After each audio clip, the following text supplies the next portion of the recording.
Uy, makabarkada, andyan na pala kayo. Oh, Livy, excited ka na bang ituloy natin ang kwento ni Tim? Sino nga ang nakakatanda kay Tim? Tama, siya yung writer na natrap sa isang book. Since na-trap siya, paano kaya siya makakaligtas o makakabalik sa mundo natin? Mabuti pa panoorin natin yan dito sa... Makapag-ibig Files!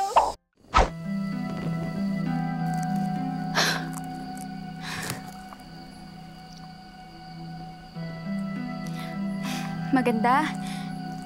Bakit nga ba ulit natin to ginagawa? Tanong lang naman. Sa totoo lang, Tim, payapa na kami lahat sa buong luntian. Kung hahayaan kitang pasukin ang madilim na kagubatan, ikaw lang mismo ang sisira sa katahimikan ng buong luntian. Oy, sandali nga, Sophie. Sophie, alam mo, ako ang naglilinis ng kwarto nito ng anak ko, pero ayaw niyang paggalaw ang mga gamit niya. Sophie, ano ka ba? Ano ba talagang gusto mong mangyari? Anong plano mo? Tita, alam niyo ba kung saan nakalagay yung ink eraser ni Tim? Dito. Okay. Tita, nakalaki. Ano ba naman to si Tim? Bakit kailangan niya ilak to? Ano bang tinatago niya? Ito yung drawing material niya. Di ba sinabi ko naman sa'yo, ayaw niya talaga paggalaw ang mga gamit niya. Ay, naman. Tita, yung nail polish niyo. Uy, maganda. Ako ang nag-pedicure niyan. Maganda, di ba? Oh. Tita, yung nail polish remover niyo, kailangan ko po ngayon. Ha? Kailangan ko, Tita, yung nail polish. Okay, kunin okay, ko. Bilis, Tita, bilis!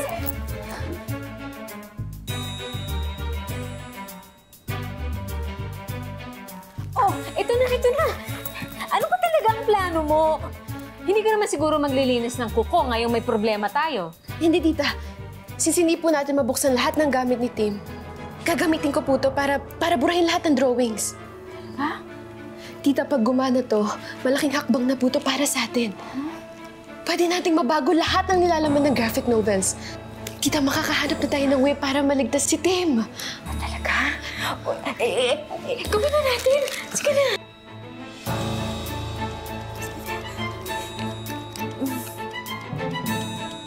Tita, bawak.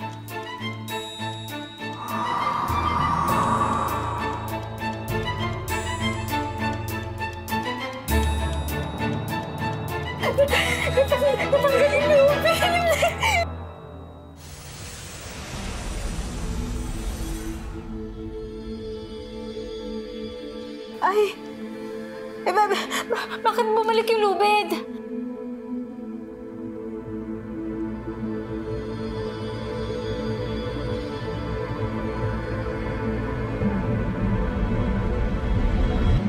Pakawalan mo ako rito, maganda.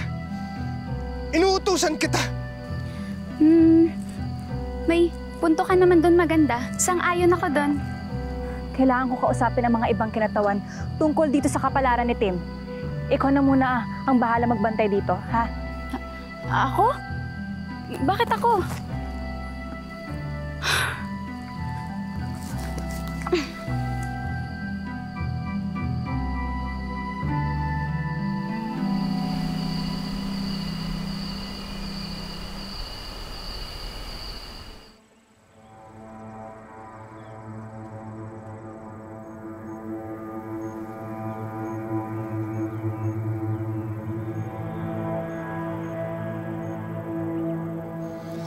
Alam mo, Mayumi,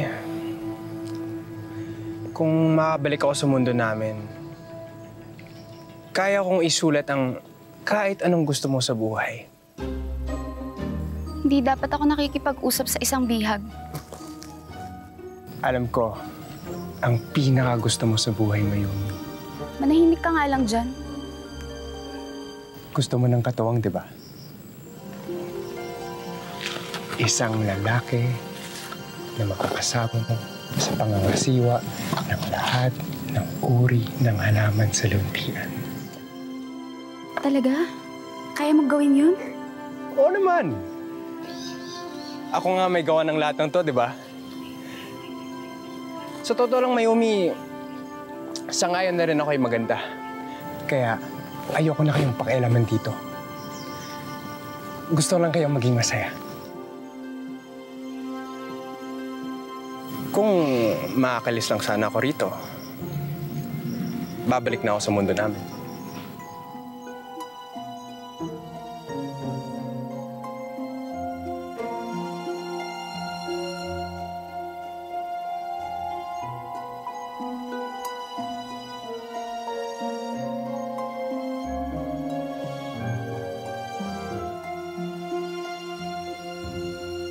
Sige, doon na lang gagawin natin.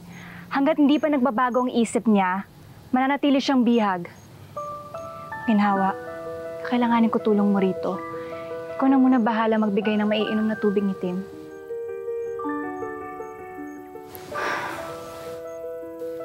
Maganda! Maganda! Wala na tayong problema. Anong ibig mo sabihin, Mayumi? Nagbago ng isip ni Tim. Gusto na lamang daw niya na makabalik sa mundo nila. Kaya pinakawalan ko na siya. Naniwala ka naman sa kanya, Mayumi! Bibigyan niya daw ako ng katuwang eh. Kailangan ko siyang habulin bago pa napainitin yung ulo ni Malihim.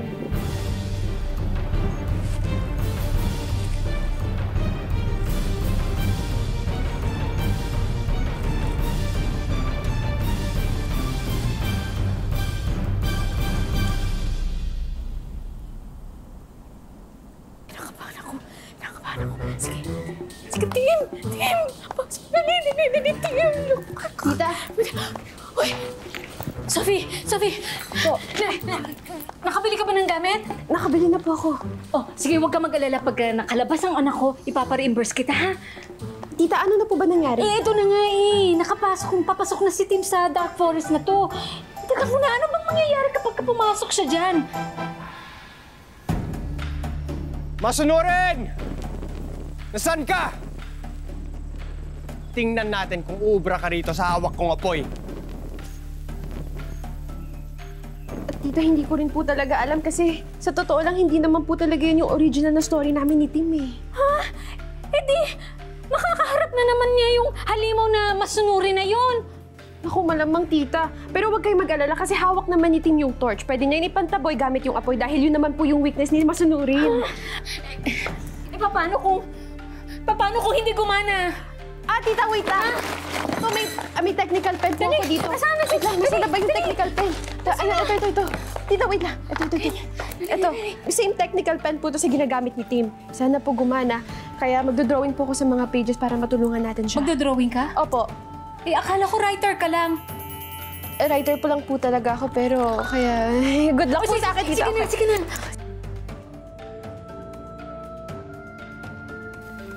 Nasaan ka masunurin?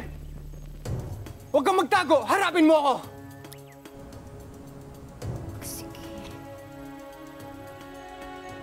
Ano, masunurin? Nasaan ka na? Handa na ako! Nasaan ka na?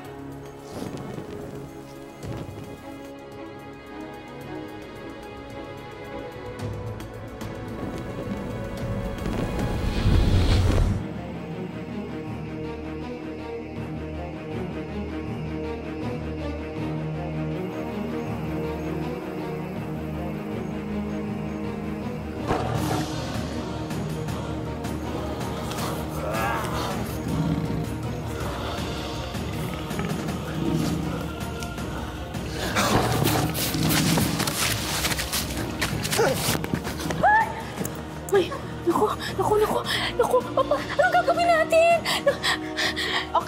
Lalapain ng halimaw yung anak ko, oh! Tita, ito na po.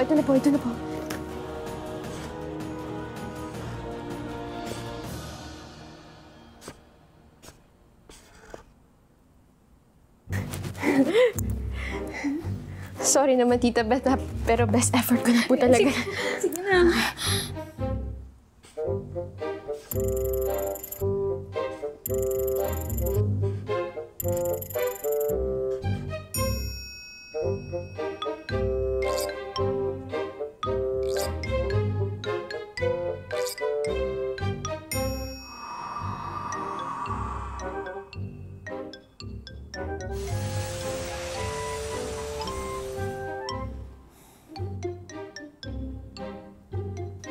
Alam ko na po. Puno. Puno? Ang gagawin ng puno? Harangan po. Ayan mo, tita. Ayan, malaking puno. Ayan.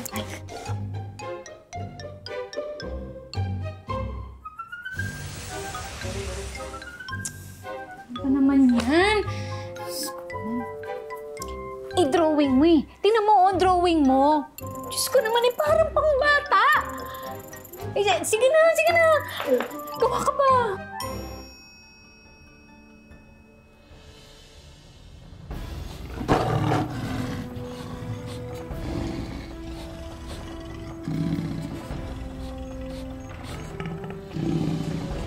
Ay.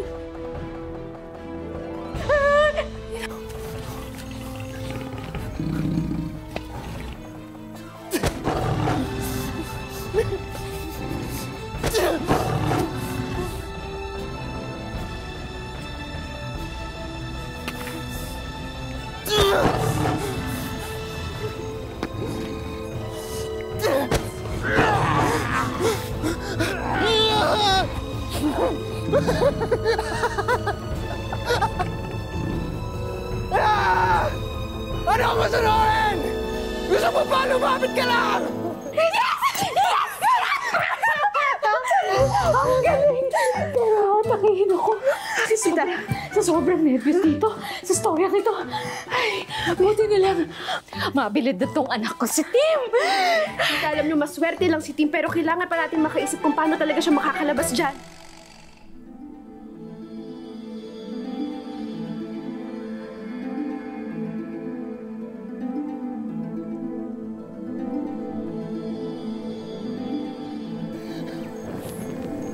Ano ang masunurin? Ano ba ginagawa mo maganda? Kakabili ko lang nito. Huling pakiusap ko na to, Tim. Huwag mo na kaming pakialaman dito sa luntian. Maayos lang ang lahat, sisirain mo lang! Ewan ko sa'yo maganda. Kayo na tong tinutulungan ko. Ang titigas ba ng ulo nyo? Pinabalaan kita.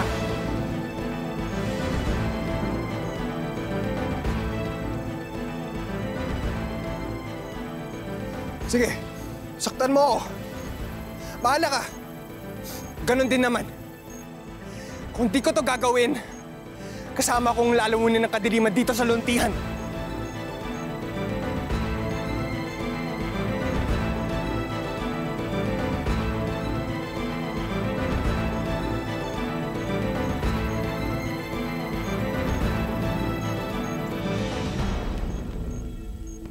Kilala kita maganda.